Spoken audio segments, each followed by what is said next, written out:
Pada akhir tahun 2007, Presiden George Walker Bush Amerika Serikat menerima dana sebesar 400 juta US dollar untuk mendanai operasi terkait nuklir Iran. Lalu, Amerika Serikat dan Israel membuat program rahasia yang diberi nama kode Olympic Games untuk mengembangkan bom perangkat komputer dan mereka memberinya dengan nama Stuxnet. Stuxnet memasuki Natanz yang merupakan kota yang menjadi tempat sistem operasi industri nuklir milik Iran dikarenakan pegawai Natanz menghubungkan perangkat USB yang telah terkena Stuxnet dari internet ke perangkat komputer mereka, yang mana perangkat komputer tersebut digunakan untuk mengatur sistem operasi yang ada di sana. Stuxnet menyerang dengan menargetkan kontrol pengawasan dan sistem akuisisi data yang diyakini bertanggung jawab sehingga menyebabkan kerusakan substansial pada program nuklir Iran. Pada bulan November 2007 hingga Februari 2008, Iran fokus untuk menyelidiki kesalahan sistem yang terjadi di fasilitas nuklirnya.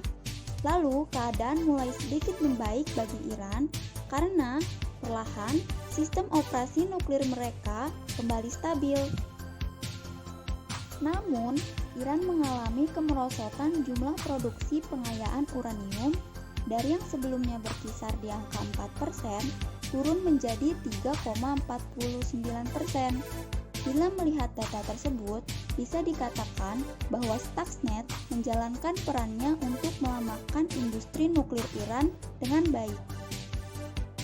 Memasuki tahun 2009, Stuxnet terus bekerja menyerang serta memanipulasi sistem operasi industri nuklir milik Iran.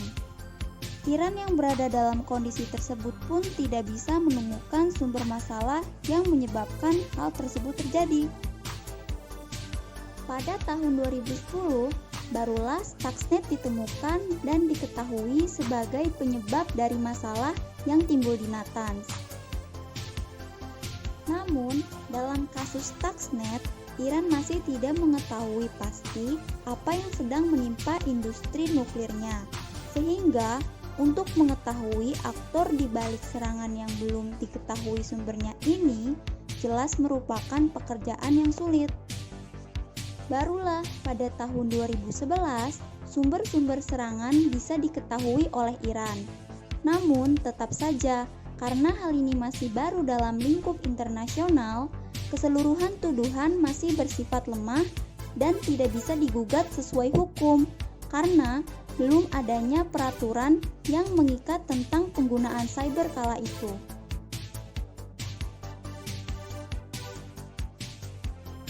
Penyebab terjadinya cyber attack ke negara Iran karena negara Iran membangun industri nuklir yang membuat Israel, Mesir, Arab Saudi, dan beberapa negara lain merasa terancam keamanannya dengan ketidakjelasan tujuan dari dibangunnya industri nuklir Iran tersebut. Karena Israel memiliki konflik dengan Iran dan merasa terancam, sehingga meminta bantuan kepada Amerika Serikat untuk melakukan serangan udara ke Natanz. Namun, pihak Amerika Serikat menolak untuk melakukan serangan udara dan memilih untuk menggunakan cara yang sebelumnya tidak pernah digunakan, yakni menggunakan cyber weapon yang diberi nama Stuxnet.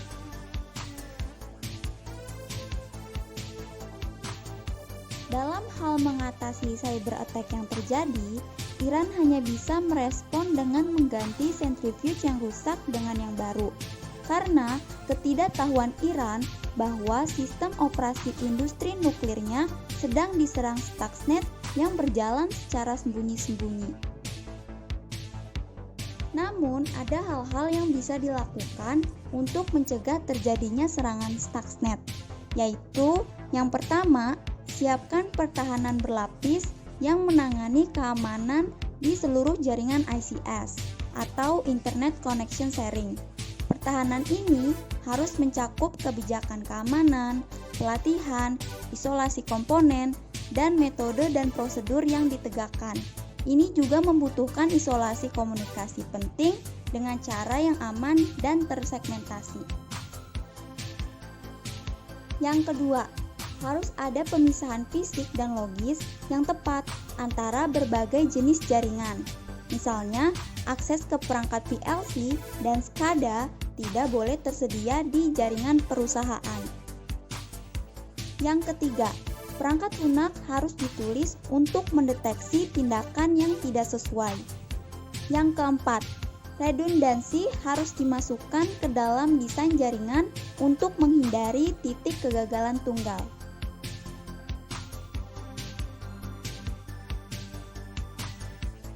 Cyber attack yang dilakukan oleh Amerika Serikat dan Israel terhadap Iran bertipe worm perangkat komputer yang diberi nama Stuxnet.